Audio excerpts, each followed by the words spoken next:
अस्सलामुअलैकुम viewers. Ertugrul गाजी एक मुसलमानों के लिए बेहतरीन नमूना है और इतिहास की एक बहुत बड़ी हस्ती में से है।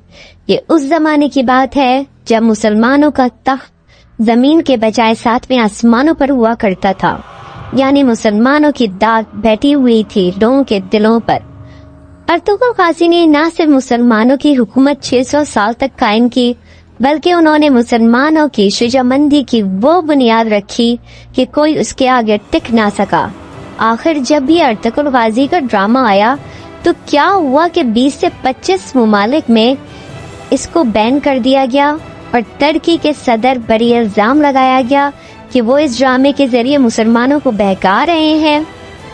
लोग सिर्फ इस ड्रामे से ही डर गए, जबकि इस ड्रामे ने 101 मुमालिक में वर्ल्ड रिकॉर्ड कायम कर दिया, यानी ये इतना ज्यादा देखे जाने वाला ड्रामा बन गया। दरअसल ये कहानी शुरू होती है 13वीं सदी से, जब मंगोल की हुकूमत पूरी दुनिया पर फतह करने की चाहत के लिए मुसलमानों और यूरोप पर भी फतह हासिल कर रही थी। तब ये कहानी शुरू हुई। मंगोल ऐसे वहशी दरिंदे हुआ करते थे जो कि किसी को ना छोड़ते। जब ये हारिस्तान नामी कबीले पर पहुंचे तो वो लोग ये कबीला छोड़कर भाग निकले। जब ये लोग हारिस्तान नामी कबीले पर पहुंचे तो वो लोग कबीला छोड़कर चले गए थे। इस कबीले का नाम था, जो लोग गए थे, काई कबीला, और इनके सरदार सुलेमान शाह थे। सुलेमान शाह के 4 बेटे थे और अर्तुगरुल गाजी तीसरे नंबर के बेटे थे। संजो की शहजादी और उसके बाप और भाई को ईसाई कबीला मारना चाहता था और अर्तुगरुल के रास्ते में ये लोग आ गए और अर्तुगरुल गाजी ने इनको वहां से छुड़ा लिया।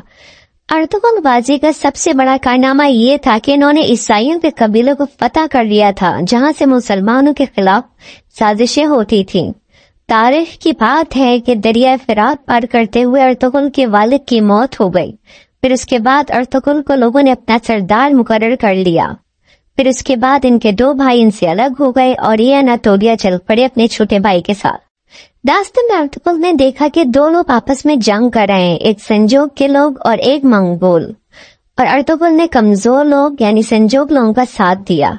अलाउद्दीन, जो कि संजोग के सरदार थे, उनको अपनी शिकस्त यकीनी लग रही थी, मगर अर्तुगरुल ने इतनी बहादुरी से उनका साथ दिया कि वो उस बात पे खुश हुए।